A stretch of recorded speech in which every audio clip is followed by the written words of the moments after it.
In May 1940, Nazi Germany launched a lightning assault on Western Europe, taking the world by surprise. Despite the Allied armies of France, Britain, Belgium, and the Netherlands having superior numbers of men, guns, and tanks, the German forces achieved a stunning victory in just 6 weeks. How did Germany manage to defeat the Allies so decisively and so quickly? Following the invasion of Poland in 1939, Britain and France declared war, but offered little support as German and Soviet forces overran Poland. Meanwhile, Adolf Hitler was already planning his next move. Aware that his alliance with the Soviet Union might be temporary, and sensing the Allies were unprepared, Hitler set his sights on France. Despite warnings from senior generals like Wilhelm Ritter von Lieb, who predicted a costly and difficult campaign, Hitler pressed forward with plans to invade Belgium, the Netherlands, and northern France. German planning was chaotic and constantly revised. Army Chief Franz Halder initially proposed a cautious advance through central Belgium, following a version of the old Schlieffen plan. Hitler, however, favored a bold strike through the Ardennes forest, an area thought to be impassable for large armored forces. This risky strategy, known as the Sichelschnitt or sickle cut, concentrated Germany's limited motorized divisions to cut off Allied forces if they advanced into Belgium. The plan underwent numerous changes, delays, and even setbacks, including the crash of a plane carrying critical operational documents. By February 1940, a final plan was approved. Army Group B would pin the Allies in the north, while Army Group A would push through the Ardennes, cross the Meuse at Sedan, and race to Abbeville on the northern French coast. The Allies were equally uncertain. French and British planners relied on the Maginot Line and assumed Germany would attack through Belgium and the Netherlands, as they had in World War I. They developed Plan D, advancing into the Low Countries to meet the Germans along the Dyle River and Albert Canal. But coordination was poor, and the French considered the Ardennes forest impassable, leaving it lightly defended. Intelligence warned of a German advance there, yet no reinforcements were sent. On May 10th, Germany launched Case Yellow. German forces entered the Low Countries, creating confusion and panic among the Dutch and Belgians. Rotterdam was bombed on May 14th, forcing the Dutch surrender. Belgian resistance was short-lived, and the Franco-British forces struggled with slow movement and crowded roads. In the Ardennes, German panzers faced traffic jams and destroyed bridges, but eventually crossed the Meuse by May 13th to 14th, exploiting the speed and surprise of their concentrated armored forces. French counterattacks were piecemeal, hampered by disorganized command, and often collapsed under constant air assaults. By May 20th, German forces reached Abbeville, trapping over 1 million Allied troops in northern France. A hastily organized counterattack near Arras slowed the Germans briefly, but ultimately failed. The Allies began evacuating through Dunkirk between May 26th and June 4th, rescuing around 338,000 soldiers, though heavy equipment was abandoned and tens of thousands remained prisoners. Meanwhile, German forces pressed south, crossing the Somme and Aisne rivers in early June. French resistance was fierce in some areas, employing fortified hedgehog positions, but large parts of the army were disoriented and demoralized. German tanks and infantry advanced rapidly, outflanking French positions and forcing retreats. By June 14th, Paris had fallen and the French army was shattered. Italy joined the war on June 10th, but made minimal gains. On June 25th, France signed an armistice. In just 46 days, Germany had achieved a stunning victory. Allied casualties were heavy: over 59,000 French, 12,500 British, 7,500 Belgian, and 2,900 Dutch soldiers were killed, alongside tens of thousands of civilians.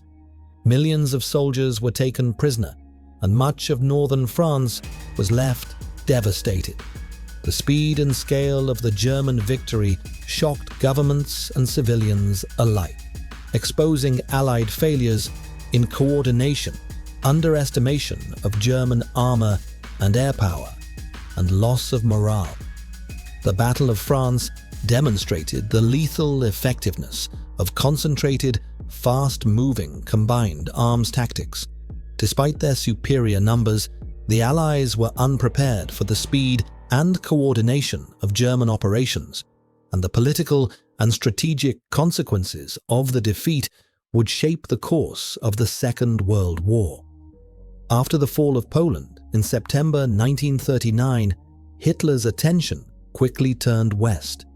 He knew the alliance with the Soviet Union was unlikely to last, and that the Western Allies were unprepared for a large-scale war. On September 27th, he instructed the German High Command to plan an attack on France within a month.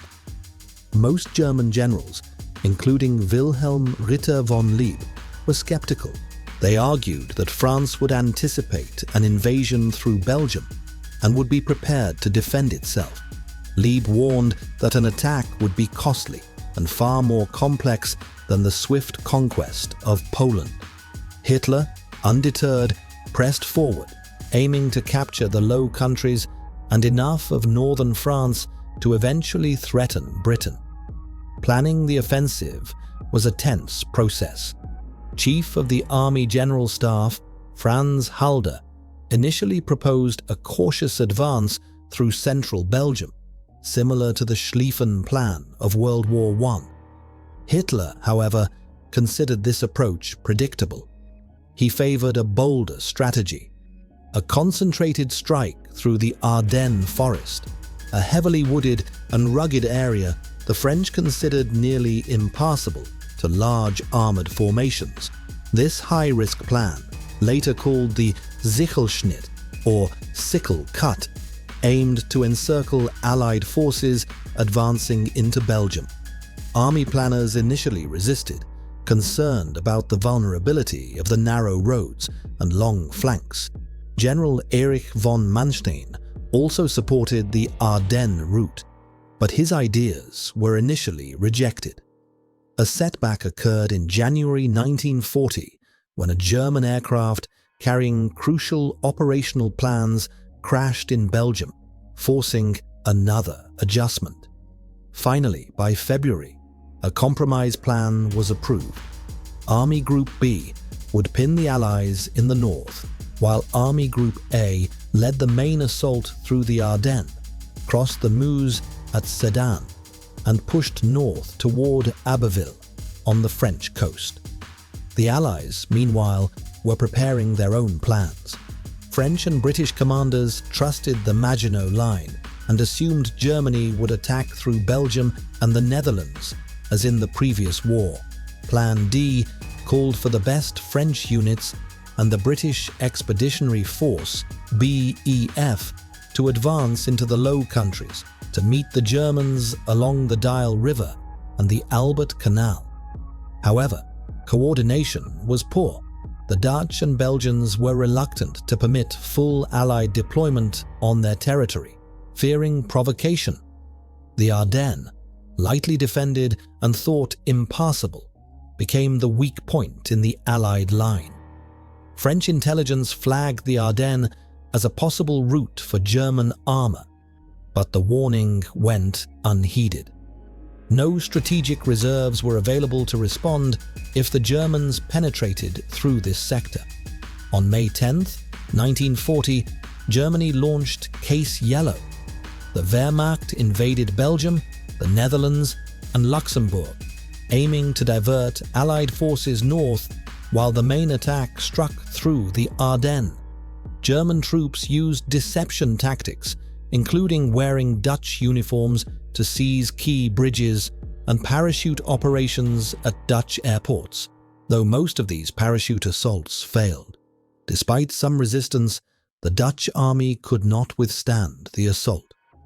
On May 14th, the Luftwaffe bombed Rotterdam, killing 800 civilians and terrorizing the population into surrender. Belgian forces also collapsed rapidly, and confusion among Franco-British units slowed their advance. Roads choked with refugees further hindered movement, while the Germans advanced through the Ardennes, facing traffic jams, destroyed bridges, and limited road space. By May 13th to 14th, German forces had crossed the Meuse River at Sedan and Dinant. French units were unprepared for the speed and concentration of the German armored divisions. Even though many German tanks, such as the Panzer I, II, and 38T, were lightly armed, their massed and coordinated use, combined with air support from the Luftwaffe, allowed them to overwhelm defenses. French troops, unaccustomed to rapid mechanized warfare and often demoralized by continuous air attacks, frequently retreated without engaging. By May 20th, German forces had reached Abbeville on the northern coast, trapping over 1 million Allied soldiers in northern France, a situation that would lead to the desperate evacuation at Dunkirk. The counterattack at Arras on May 21st to 22nd, led by British and French armored units, temporarily slowed the Germans but failed to break the encirclement. The Allies then began a fighting retreat to Dunkirk, where Operation Dynamo, the evacuation of British and some French troops, began on May 26th. Over 9 days, approximately 338,000 soldiers were rescued, though they left behind heavy equipment. German attacks and air raids caused chaos and casualties, but the decision by German commanders to halt their advance near Dunkirk allowed the evacuation to succeed. The surrender of Belgium on May 28th, without consultation with the Allies, further complicated the situation. South of the Allied disaster at Dunkirk, the German offensive continued. Army Group A and B pressed south, crossing the Somme and Aisne rivers in early June. French resistance was mixed.